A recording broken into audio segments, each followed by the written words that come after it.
오늘 우리에게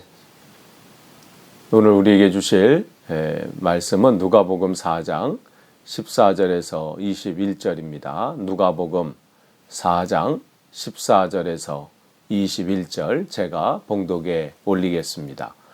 예수께서 성령의 능력으로 갈릴리에 돌아가시니 그 소문이 사방에 퍼졌고 친히 그 여러 회당에서 가르치심에 사람에게 칭송을 받으시더라.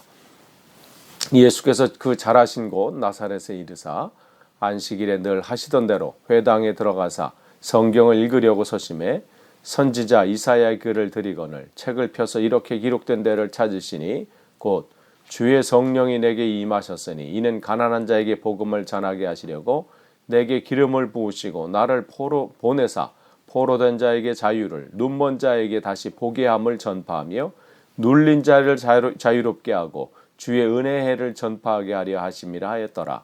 책을 덮어 그 맡은 자에게 주시고 앉으시니 회당에 있는 자들이 다 주목하여 보더라.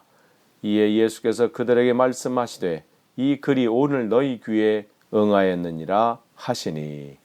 아멘. 오늘도 온라인 새벽기도에 참석하신 여러분들을 환영하고 또 주님의 은혜가 풍성하기를 축복합니다. 우리는 이 시간에 계속해서 누가복음 말씀을 보고 있습니다. 오늘은 누가복음 4장 14절에서 21절까지 말씀을 보겠습니다.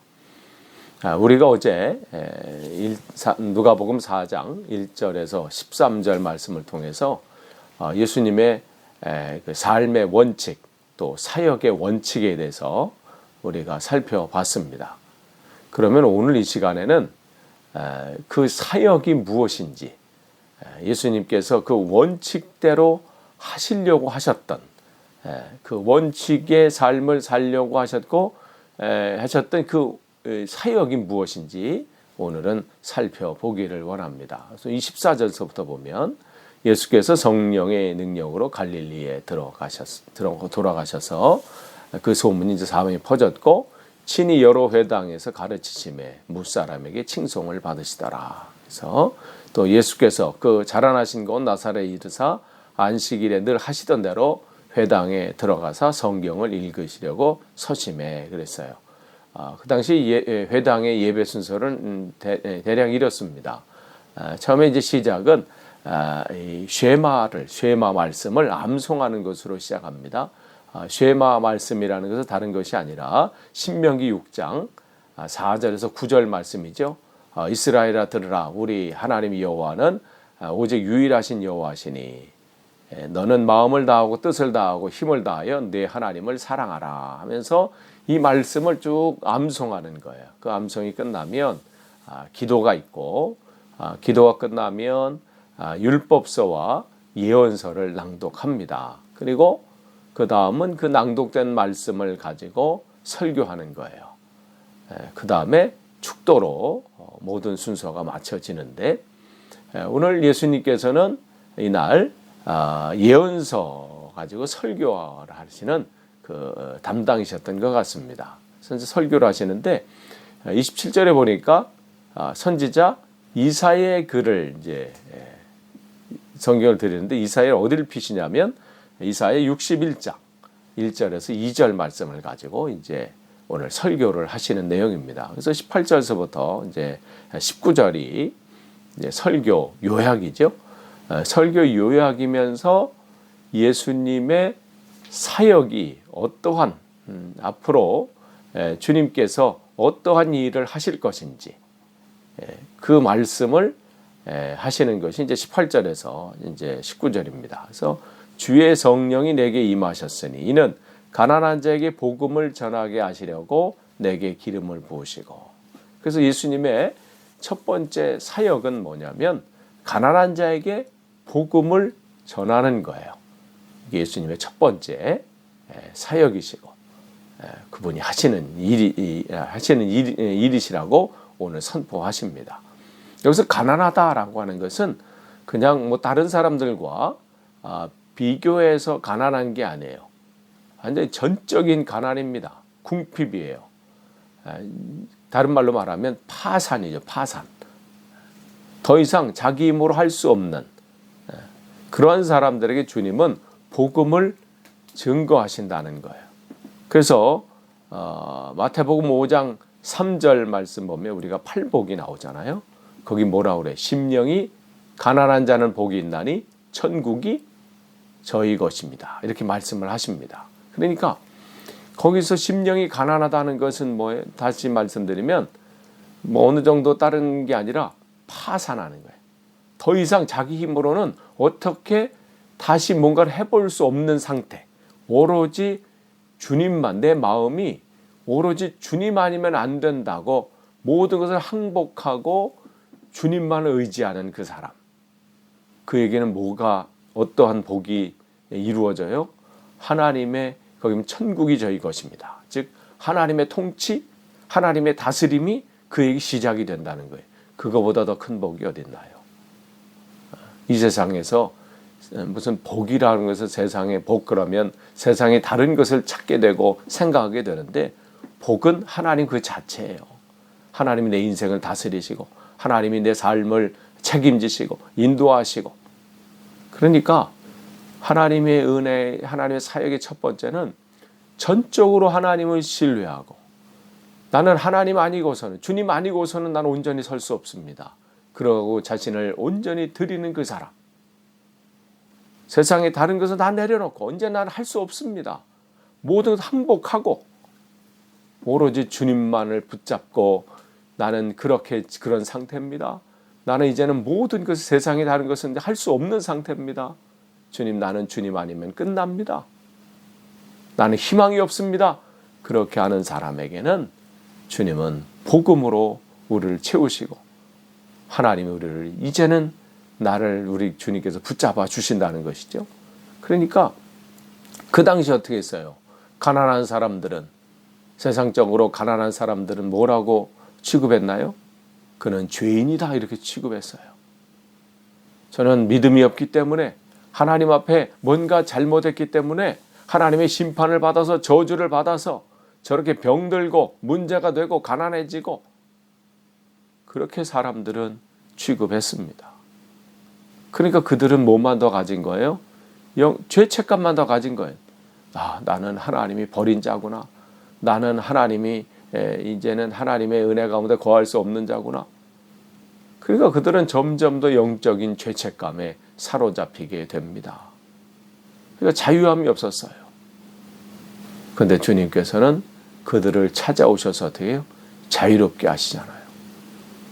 회복시키잖아요. 모든 것으로부터 치유하시잖아요. 그래서 누가복음에 보면 그러한 모든 사람들로부터 유대인이나 그 당시 바리새인이나 서기관과 제사장들에게 죄인이라고 취급받았던 그런 사람들의 자유함을 보게 됩니다. 대표적인 사람이 누구예요? 삭개오죠. 그러니까 누가는 예수님의 사역을 그쪽으로 포커스를 딱 잡았어요. 본 거죠. 캐치한 거예요. 주님의 사역의 중점이 이것이었구나. 그러니까 누가복음에만 나오잖아요. 삭개오가. 그는 늘 눌려 있어. 그 안에 나 같은 건 하나님의 은혜가 안에 거할 수 없는구나. 나는 그 안에 거할 수 없구나. 했던 그에게 복음이 증거되잖아요. 자유함을 누리잖아요. 주님은 그에게 찾아가셔서 복음을 증거하십니다. 바리새인과 세리의 기도도 누가복음에 나오죠. 바리새인은 자기의 자유로움을 얘기하잖아요. 난 이렇다. 그러나 세리는 어떤가요? 감히 하늘을 눈을 들어 고개를 들어서 하늘을 쳐다볼 수 없을 만큼. 그럴 때 주님은 그에게 복음을 증거하십니다. 주님은 이러한 분이시라는 거예요. 우리가 지금 어떠한 상태에 있어도 상관없습니다. 내 마음이 나는 주님 안에만 안 됩니다. 하나님 나를 불쌍히 여겨주십시오. 그래서 자기를 완전히 다 내려놓고 자기를 굴복하고 온전히 주님만 의지할 때 그에게 주님은 복음이신 주님께서 여러분을 찾아오십니다. 두 번째 여기 보면 나를 보내사 포로된 자에게 자유를 그렇게 돼 있어요. 나를 보내서 포로된 자에게 두 번째 사역. 뭐냐면 포로된 자에게 자유를 주시는 것. 이것이 주님의 두 번째 사역이십니다. 주님께서 이 땅에 오셔서 인간들을 보셨을 때 사람들은 나는 자유롭다 얘기하고 나는 모든 것을 내가 할 수 있다고 말을 하고 그렇게 살아가는 것처럼 보이지만 주님 보실 때 그들의 눈에 안타까운 것이죠. 그러니까 어떻게 해요? 12년 된 혈류병에 걸려서 막 그 고통 가운데 그 삶이 힘겨운 삶 속에 있는 그 여인을 보셨을 때 치유하시면서도 뭐라고 먼저 말씀하세요? 내가 죄에서 구원을 받았다 말씀하시잖아요. 그러니까 성경에 보면 주님께서는 치유하시면서 이걸 꼭 같이 하세요. 죄에서 구원을 받아. 내가 구원을 받았다. 그 뭔 얘기예요? 왜 그 말씀을 하실까요? 그 말씀은 모든 사람들이 죄의 포로로 되어 있다는 거예요. 자기가 자유로운 삶을 사는 것 같지만 죄의 포로에 사로잡혀 다 묶여 있다는 거죠. 포로라는 것은 뭐예요? 묶여 있는 거죠. 자유롭지 못한 것이죠. 죄에 묶여 있는 거예요. 우리 인생이 그런 겁니다. 죄에 묶여 있지요. 또 뭐에 묶여 있어요? 죄에 묶여 있으니까 우리는 죄의 삭은 뭐예요? 사망이잖아요. 죽음에 묶여 있는 거예요. 얼마나 우리는 많은 것에 묶여 있습니까? 죄에 묶여 있고 죽음에 묶여 있고 또 어떤 사람은 운명에 묶여 있어요. 나는 이러니까 내 인생은 이래. 나는 원래 이렇게 태어났어. 나는 해도 안 돼. 그러니까 뭔가 하여간 자기 인생에 꽉 묶여 있어. 그걸 그냥 받아들여. 내 운명은 이러려니. 묶여 있습니다. 주님은 그 묶여 있는 그들을 회복하시고 자유롭게 하시고 해방시켜 주려고 오신 겁니다. 그러니까 주님의 사역이 이것을 우리에게 찾아오셨다는 거예요. 그러니까 여러분이 뭔가 묶여 있어요? 우리는 자유로울 수 있습니다. 왜요? 우리가 뭘 할 수 있어서가 아니라 주님께서 내 주님이 되시고 내 주인이 되시고 내 아버지가 되시기 때문입니다. 그러니까 이사야 41장 10절에 말씀하시죠. 두려워하지 말라. 내가 너와 함께합니다. 놀라지 말라. 나는 내 하나님이라. 내가 너를 굳세게 하리라. 참으로 너를 도와주리라. 참으로 나의 의로운 오른손으로 너를 붙들리라. 우리 주님은 이러한 분이십니다. 낙심할 것도 없습니다. 좌절할 것 없습니다. 여러분이 지금 뭔가 묶여 있어서 힘드십니까? 주님은 그것을 끊으실 것이고 그것을 풀어놓으실 것입니다. 주님이 그 일을 하시기 위해서 우리에게 오셨기 때문입니다. 세 번째 이렇게 보면 눈먼 자에게 다시 보게 함을 전파하며 그랬어요. 눈먼 자에게 다시 보게 함을 전파한다. 이게 주님의 세 번째 사역이십니다. 눈먼 자를 다시 보시게 하는 것. 여기 다시 본다 하는 것은 뭐예요? 원래 봤던 사람이라는 것이죠. 원래 시력이 있었던 사람인데 그 시력을 다시 회복시키신다는 거예요. 그러니까 우리가 본래는 봤던 사람이죠. 그런데 우리가 죄로 인해서 하나님과 관계가 끊어져서 봐야 되는 것을 보지 못하는 거죠.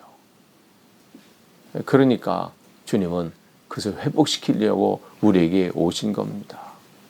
영적인 소경이 된 거예요. 우리가 주님께서 선악과를 선악을 알게 하는 나무 열매는 먹지 말라. 그것을 먹는 날에는 죽는다.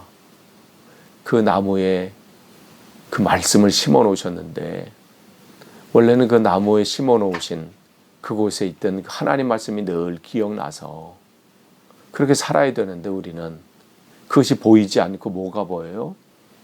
나무의 열매가 보이고 그 열매의 탐스러움이 보이고 그것을 먹으면 얼마나 내가 좋아질까? 얼마나 행복해질까? 저거를 내가 가지면 얼마나 내 삶이 바뀔까?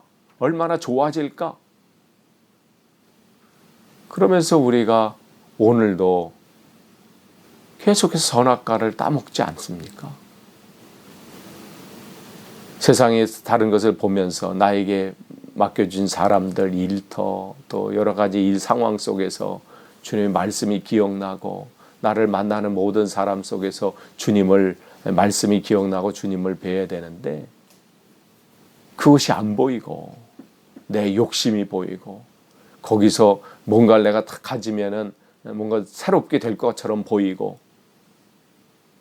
영적으로 지금 장님이 보이지 않고 있는 상황인데, 자기는 본다고 생각하는 거예요. 그러면서 진짜로 봐야 될 게 안 보이는 거예요. 그러니까 남편 속에서 정말 하나님이 나에게 맡겨주신, 나에게 또 보내주신, 또 아내 속에서 하나님께서 나에게 귀한 배필로 돕는 자로 보내셨다는 것이 안 보이고, 그게 진짜로 안 보이니까 다른 사람에게 눈길을 주게 되고 문제가 생기게 되는 거죠. 자녀들도 마찬가지 아닌가요? 하나님께서 우리에게 맡겨주신 귀한 자녀고, 또 우리에게 선물로 주셨다고 말은 하면서도 그 자녀가 나와 함께 있음에 감사하고 기뻐하고, 그냥 지금 나와 지금 함께 있는 것만으로 만족하지 못하고 어떻게 해요? 그 안에 내 욕심을 바라보니까, 그 자녀 속에서 내 꿈을 실현하려고 하다 보니까 어떻게 돼요? 하나님이 본래 우리에게 맡겨주실 때 하나님이 맡겨주실 때 그 참모습이 안 보이는 거예요. 그러니까 갈등이 생기고 문제가 생기고 욕심이 생기고 그렇게 되는 거죠. 거기는 내 자신에게는 안 그런가요? 우리가 찬양을 통해서 당신은 사랑받기 위해 태어난 사람, 남을 위해서 그렇게 찬양도 해주고 또 축복도 해주고, 또 우리 자신에게도 그렇게 축복하지만 그게 안 보이는 거야. 당신은 사랑받기 위해서 태어났다고 말하면서도 내 자신 속에서는 크게 안 보여. 주님은 그걸 보게 하시려고 하시는 거예요. 본래 봐야 될 것을 보게 하시려고. 내 자신이 얼마나 하나님 보시기에 귀한 존재인지 보라는 거예요. 그래서 시편 2편 7절에 너는 내 아들이라 오늘 내가 너를 낳았도다. 이 말씀이 보여지라는 거예요. 너는 얼마나 위대한 존재인지, 너는 얼마나 귀한 존재인지. 우리가 위대해서도 아니고 우리가 원래 그렇게 귀해서가 아니라 하나님이 우리를 만드셨기 때문에 그래요. 그렇기 때문에 우리는 세상에 흔히 말하는 상품이 아니라 뭐예요? 우리는 귀한 작품입니다. 그게 보여져야 되는 거예요. 그러니까 주님은 눈먼 자를 다시 보게 하는 거예요. 귀하게 우리가 봐야 될 게 뭐예요? 우리 주님, 예수 그리스도를 봐야 되는 거죠. 세상의 다른 것에 사로잡혀서 그게 나를 구원해 줄 줄 알고, 거기 가면 뭔가 행복해질 줄 알고, 그러가면 인생이 해결될 줄 알았던 그곳에서 진짜로 봐야 될 것은 뭐예요? 예수가 그리스도다. 그걸 봐야 되는 거예요. 그 눈이 열려져야 되는 거예요. 그 말씀이 보여져야 되는 것이죠.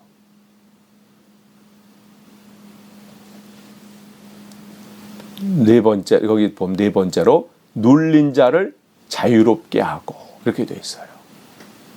주님의 네 번째 사역은 뭐냐면 눌린 자를 자유롭게 하시는 일이에요.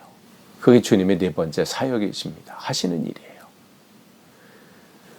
우리는 겉으로 볼 때는 아무 문제 없이 살아가는 것처럼 보이고, 또 우리가 요즘 줌을 통해서 또 이렇게 코로나19 상황이니까 만나지 못해서 줌을 통해서 우리가 소그룹 모임도 갖고 이렇게 하지만, 겉으로 볼 때는 화면상으로 볼 때는 아무 문제 없는 것 같고 또 그런 것 같지만, 속은 얼마나 우리 속에 눌려 있는 게 많습니까? 과거에 눌려 있고, 현재 상황이 어려워서 눌려 있고, 미래를 생각하니 암담함에 또 눌려 있고, 여러 가지 과거의 실패로 인해서 또 눌려 있잖아요. 내가 지나온 지금 삶이 이렇게 실패가 많은 삶인데, 완전히 실패 가운데 지금 주저앉아 있는데, 남들이 나를 보는 그 시각들, 저 사람은 왜 저런가? 왜 저렇게 사나? 그러한 것 가운데 또 남들의 시선 가운데 짓눌려 있고 눌려 있고 가족들의 시선에, 가족들의 말에, 가까운 사람들의 또 사랑하는 사람들의 거절로 인해서 눌려 있고 여러 가지 상황 때문에 우리는 눌려 있습니다. 그러니까 그 안에서 헤어나질 못하는 거예요. 뭔가 해보려면 과거의 그 상처가 나를 짓누릅니다. 다른 사람의 지금 시각이 나를 또 눌리게 만들어. 그래서 못 나가게 만들어요. 주저앉게 만듭니다. 주님은 우리에게 그 문제를 해결하시기 오신 거예요. 지금 내가 상황이 어떨다 할지라도 주님은 우리의 손을 붙잡으십니다. 일으키십니다. 나와 함께 다시 시작하자고 말씀하십니다. 과거의 실패에서 눌려있던 베드로, 그렇게 안 한다고 했는데 주님을 3번이나 부인하고 그 죄책감에 눌려있고 실패에 눌려있고 그랬던 베드로에게 주님은 다시 찾아오셔서 눌려있던 그를, 주저앉아있던 그를 다시 일으키시지 않습니까? 내가 너와 함께 하겠다고 말씀하시면서 그에게 하나님의 놀라운 은혜로 부어주십니다. 우리 주님이 그러한 분이세요. 여러분이 과거에 어떤 실패를 가졌다 할지라도 그 염려가 되지 않습니다. 주님은 자유롭게 하십니다. 그러면서 19절 말씀 보면 주의 은혜를 전파하게 하려 하심이라 하였더라. 여기서 은혜라고 하는 것은 다른 말로 하면 희년이에요. 희년이라고 하는 것은 성경에 그 뭐예요? 예전에 이제 모든 빼앗겼던 것이 다시 회복되어지는 것, 잘못됐던 것이 비정상적인 것이 본래적인 것으로 회복되어지고 새롭게 되어지는 해가 바로 희년 아니에요? 그러니까 주님께서 이 말씀을 하시는 것은, 그러니까 주님께서 지금 우리가 4가지의 주님의 사역을 살펴봤어요. 그게 주님의 사역의 전체는 아니죠. 요약하면, 예를 들면 그런 사역들을 하시겠다는, 많이 하는 그 주님의 그 사역 중에 주님께 여기에서는 그걸 몇 가지만 지금 말씀해 주는 거죠. 근데 이제 그것을 요약하면 이거예요. 원래는 이러한 모습이 되는데 지금 잘못됐던 것, 비정상적인 것, 어그러진 것, 잘못된 것을 주님은 원래대로 회복시켜 주는 것이 주님의 사명이라는 거죠. 그것을 은혜의 회복함을 선포하시려고 오신 거예요. 그래서 요한복음 8장 22절에 진리를 알지니 진리가 너희를 자유롭게 하리라. 그러니까 우리 주님만을 붙잡을 때 그 진리이신 주님께서 우리를 자유롭게 하신다는 거예요. 우리는 원래 그러한 존재예요. 하나님과의 관계가 원래 회복되고 원래 가운데 있었을 때 우리는 늘 그 안에서 누리는 기쁨과 평안이 있었습니다. 주님은 원래 그걸 누려야 되는 게 우리예요. 우리의 삶이 그런 거라는 거죠. 그 잃어버렸던 것, 원래 우리의 삶을 회복시켜 주려고 우리에게 오신 거예요.